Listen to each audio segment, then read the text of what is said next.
Des flics corrompus ont piégé un adolescent innocent, maintenant cet adolescent est un juge qui demande justice. Lorsque le juge Xavier Reed condamne un flic, son passé revient le hanter, ses dossiers volés, sa famille menacée et une dissimulation mortelle révélée. Les mêmes hommes qui l'ont piégé il y a des années feront tout pour le faire taire. Mais cette fois, Reed a le pouvoir et il les élimine. Le juge Xavier Reed était assis droit derrière le lourd banc en bois, la voix ferme alors qu'il lisait les derniers mots de sa décision. Coupable à tous égards. La salle d'audience a éclaté.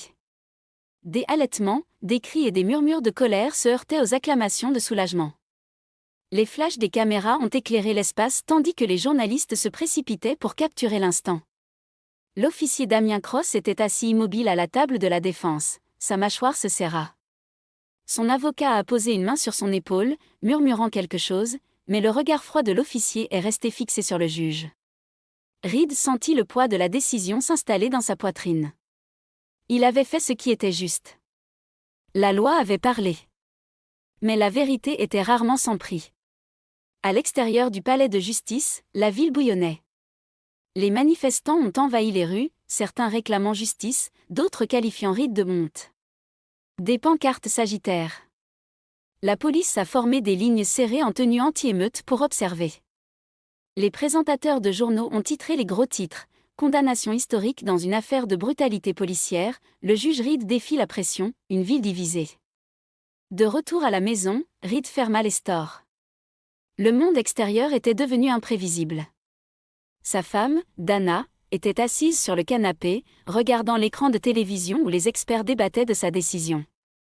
Son fils adolescent, Malcolm, parcourait son téléphone, le visage tendu par quelque chose entre la colère et la peur. Dit doucement Dana. Certains vous traitent de héros. D'autres. Ils me traiteront de pire chose avant que ce ne soit fini, répondit Reed en posant sa mallette. Il lui serra la main. Nous savions que ce ne serait pas facile. Malcolm jeta son téléphone sur la table. Ce n'est pas seulement vous. Les enfants à l'école parlent. Certains pensent que vous avez fait la bonne chose. D'autres disent que vous venez de ruiner la vie d'un bon flic. Reed expira. La vérité n'est pas toujours facile à entendre. Les poings de Malcolm se serrèrent. Ouais, eh bien, certaines personnes ne se soucient pas de la vérité. Cette nuit-là, la première lettre arriva. Une simple enveloppe. Aucune adresse de retour. L'écriture était irrégulière, précipitée. Vous pensez que vous êtes intouchable. Mais nous savons où vous dormez. Reed l'a lu 2 fois, puis l'a plié et l'a mis de côté. Il avait déjà reçu des messages haineux. Ce n'était pas nouveau. Mais au fil des jours, les lettres continuaient à arriver. Chacun pire que le précédent. Traître. Vous le regretterez. Votre famille n'est pas en sécurité. Dana en a trouvé un caché sous leur essuie-glace. Malcolm en découvrit un autre, glissé à mi-chemin sous la porte d'entrée. Et puis, une nuit, le verre s'est brisé.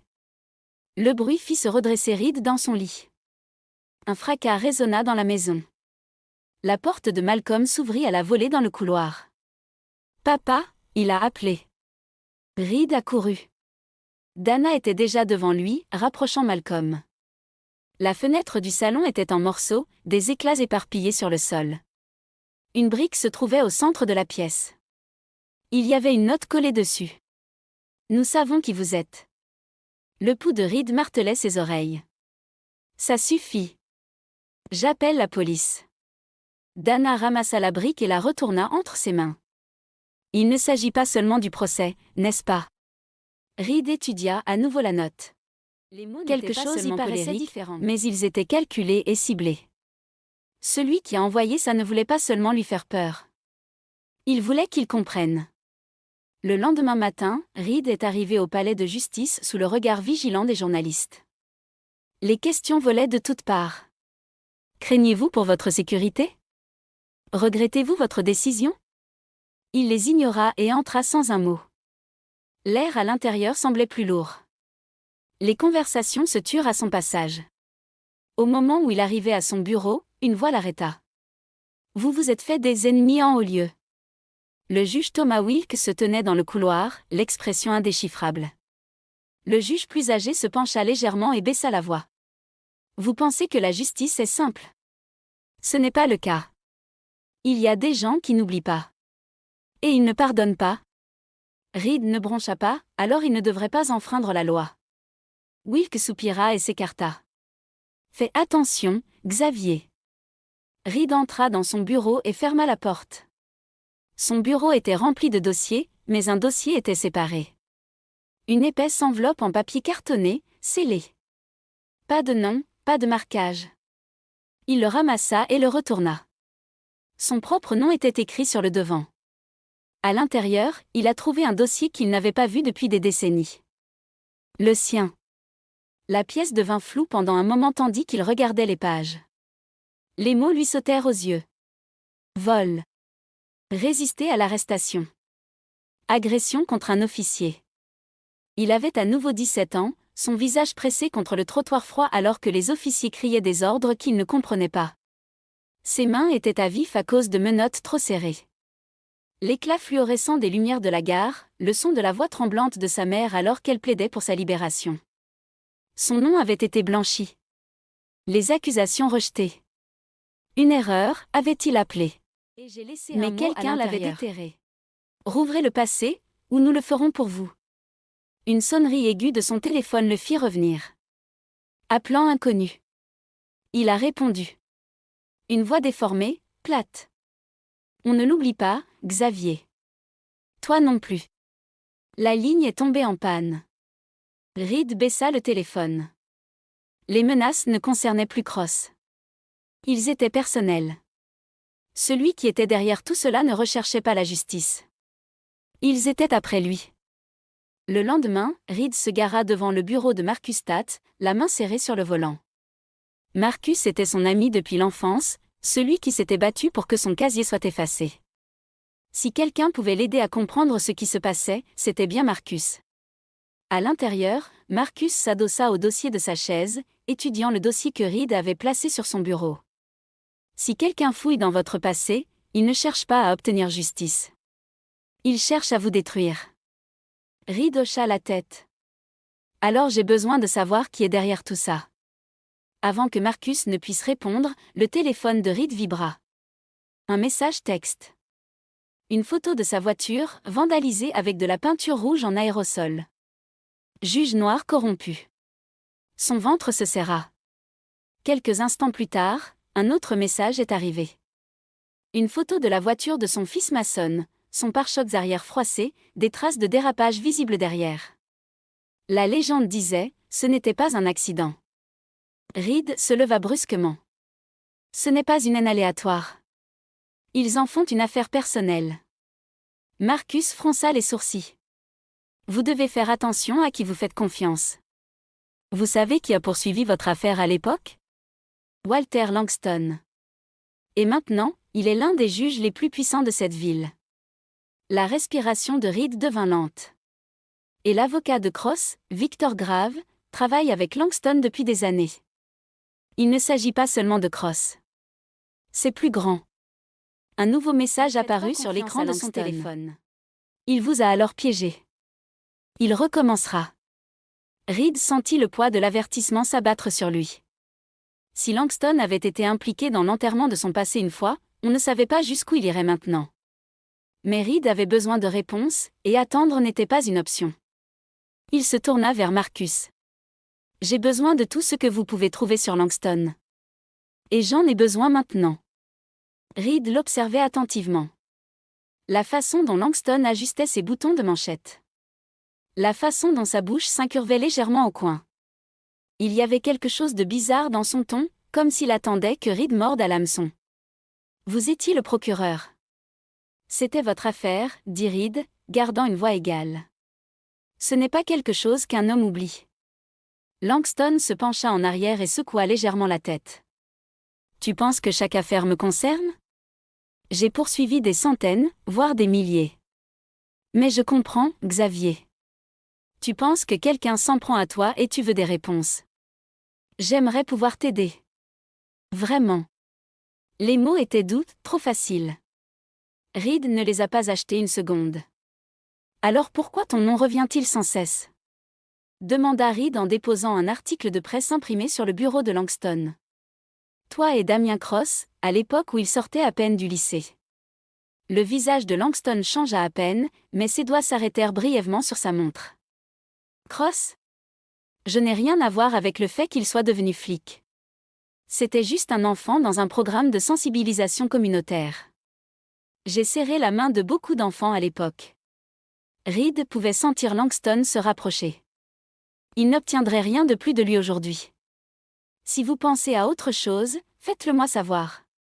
Langston hocha la tête avec un sourire poli. Reed partit, son instinct lui disant que la conversation avait été inutile, jusqu'à ce qu'il sorte et vérifie son téléphone. Un seul message est apparu sur son écran. Ne lui faites pas confiance. Il vous a alors piégé. Il recommencera. Il regarda autour de lui. Personne suspect en vue. Aucun signe de qui l'avait envoyé. Mais quelqu'un regardait. Cette nuit-là, Reed arriva à la maison et trouva Dana qui l'attendait, les bras croisés. Nous devons parler. Elle le conduisit jusqu'à leur chambre, où la porte du placard était ouverte. Leur coffre-fort était toujours en place, mais sa porte était entr'ouverte. Je ne l'ai pas ouvert, a-t-elle déclaré. Il ne manque rien de précieux, ni bijoux, ni argent. Mais, regardez ce qui a disparu. Reed se pencha. Les dossiers qu'il avait gardés sous clé, anciens dossiers, documents juridiques, photos personnelles avaient disparu. Celui qui a fait ça ne voulait pas d'argent, a déclaré Dana. Il voulait quelque chose à propos de toi. Reed se rassit, passant une main sur son visage. Ils ont pris mes dossiers d'enfance. Mes antécédents judiciaires. Ce n'est pas un cambriolage aléatoire. Quelqu'un veut déterrer mon passé. Avant que Dana ne puisse répondre, la sonnette retentit. Reed se déplaça rapidement, vérifiant le Judas le Porsche vide. Il ouvrit la porte juste à temps pour voir un petit paquet marron posé sur le tapis de bienvenue. Il n'y avait pas d'adresse de retour. Il l'a ramené à l'intérieur et l'a ouvert. À l'intérieur se trouvait une petite clé USB. Une note y était collée. Avant d'être juge, vous étiez condamné. Reed brancha le disque dur sur son ordinateur portable, les mains stables malgré le nœud qui se formait dans sa poitrine. Un fichier vidéo est apparu à l'écran. Il appuya sur Play. Une image granuleuse remplissait l'écran. Une cellule de garde à vue du commissariat. Une version plus jeune de lui-même, peut-être 17 ans, menotté à une chaise. Du sang coulait sur son menton. Deux personnages se tenaient au-dessus de lui. L'un d'eux était Walter Langston, plus jeune mais indubitable. L'autre était un jeune Damien Cross, vêtu d'un uniforme de cadet policier. Le son crépitait. « Tu penses que tu vas t'en sortir ?» La voix de Langston, cruelle et amusée. « Vous n'êtes qu'un autre punk qui s'est fait prendre. Vous n'avez pas de seconde chance. » Cross rit et s'avança. L'instant suivant, son poing toucha les côtes de l'adolescent Reed. Un grognement aigu s'échappa des haut-parleurs. Langston ne l'a pas arrêté. Il regardait avec un sourire narquois. Reed a mis la vidéo en pause, regardant l'image figée sur l'écran. « Xavier !» murmura Dana, la voix tendue. « Qu'est-ce que c'est ?» Reed ferma lentement l'ordinateur portable. « C'est une preuve. Preuve que Langston et Cross travaillaient ensemble depuis des décennies. Preuve que son arrestation injustifiée n'avait jamais été une erreur. La preuve que ce qui se passait maintenant n'était pas seulement une question de vengeance, c'était une question de pouvoir. » Dana s'assit à côté de lui attrapant le bras. « Qui l'a envoyé ? Que veulent-ils » Le téléphone de Reed sonna à nouveau. Un autre message. Un nouveau numéro. « Vous pouvez enterrer la vérité, mais vous ne pouvez pas la tuer. » Reed expira, ce n'était pas seulement à propos de lui. Quelqu'un l'avait piégé, essayait de le piéger, de le ruiner. Reed n'a pas perdu de temps pour appeler Marcus.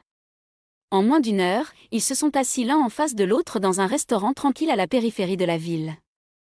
Marcus écouta attentivement pendant que Reed expliquait tout, Langston, Cross, le cambriolage, la vidéo. « C'est plus gros que je ne le pensais, marmonna Marcus. Mais je connais peut-être quelqu'un qui peut m'aider. » Une heure plus tard, il frappait à la porte d'une petite maison dans un quartier délabré. Grisonnant aux tempes, ouvrit la porte. Harold Danton. Ancien flic. Les yeux de Danton s'assombrirent lorsqu'il vit Reed. Je savais que ce jour viendrait. Entrez. À l'intérieur, Danton alluma une cigarette avec les doigts tremblants. J'étais là ce soir-là, a-t-il admis. Vous étiez un bouc émissaire. Langston et ses hommes avaient besoin d'une condamnation rapide pour dissimuler l'erreur d'un flic. Reed se pencha en avant. Quelle erreur! Danton expira lentement. Le père de Damien Cross. Ce n'était pas seulement un flic, il était l'un des plus proches alliés de Langston. Il a tué un adolescent noir de sang-froid. Aucune arme. Aucune raison. Il l'a juste abattu.